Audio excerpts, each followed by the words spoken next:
All right, we welcome back to the show Ron Paul, Republican congressman from Texas, former presidential candidate, who had some tough words for Ben Bernanke. Take a listen to this, please.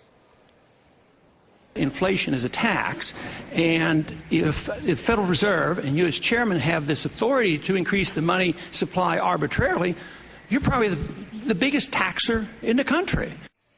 Oh, Mr. Paul, I heard that this morning. I got so excited, sir. I just had to have you on. I'm so glad you're around today. I say almost nightly that inflation is the cruelest tax of all. And the Consumer Price Index, I'm sure you know this, but I didn't hear Bernanke reference it today. 1.1% increase in June, 7.9% at an annual rate over the past 3 months, and 5% over the last 12 months. Did Bernanke understand what you were getting at, sir? Well, I was hoping he did. You know, I did bring up the CPI very briefly.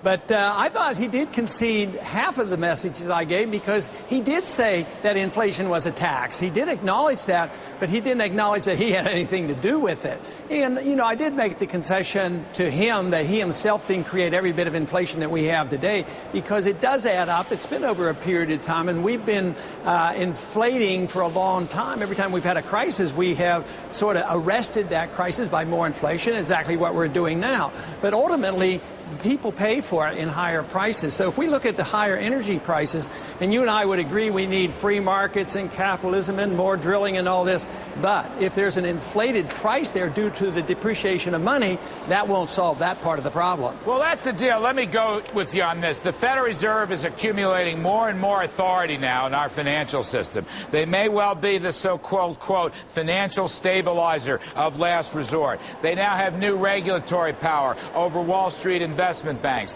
And, of course, they're supposed to balance unemployment and inflation.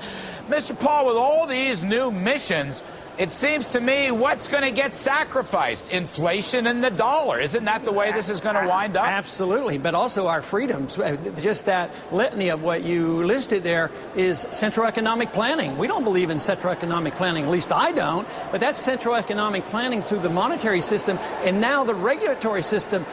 Not only does the Fed have the power over the supply and money and the interest rates, but now they want the regulatory function over more than just the banks, all the financial industries. I tell you, I think it's a bad sign for free market capitalism. I've been talking, sir, a little bit just in recent days and weeks. This is a funny story. I'm calling it the new socialism. Nobody can fail in America. If something fails, then government's going to come in and bail them out. Now the latest, of course, is Fannie and Freddie. There's a huge housing bailout bill out there. Who knows? We may go to the airlines. We may go to the automobile companies. I don't know. You know, Phil Graham may have had a point.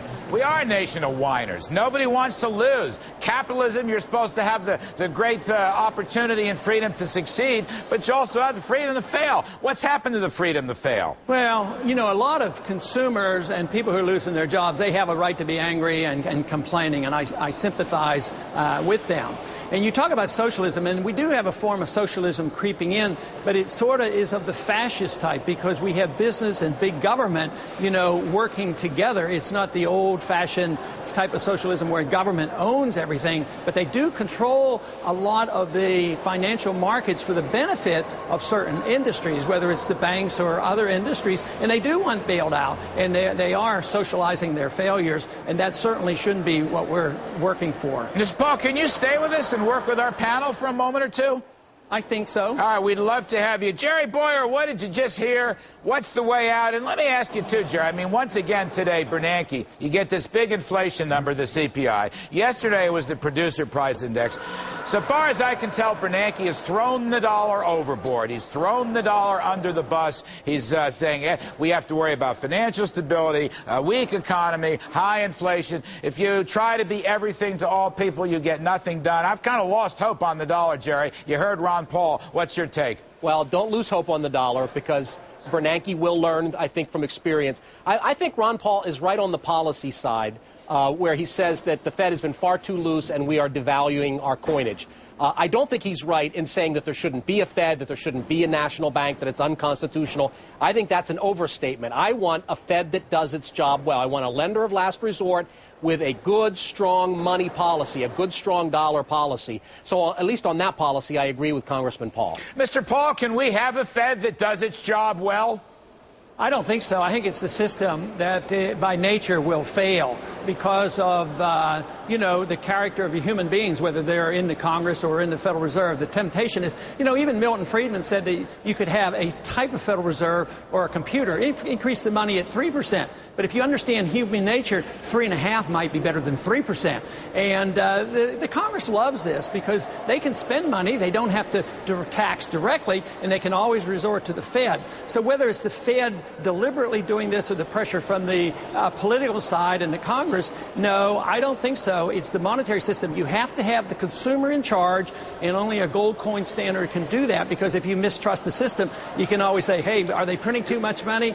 Let me see if they have the gold in the bank, and that's the only real test of money. We didn't have a gold standard in the 1980s, and we had great money. Yeah, gold is definitely my favorite four-letter word. I mean, it is. Look, we basically had the equivalent of $300 gold for almost 20 years. I mean, it worked beautifully. It all broke down at the beginning of the new century. I mean, that's the interesting thing. It just completely broke down.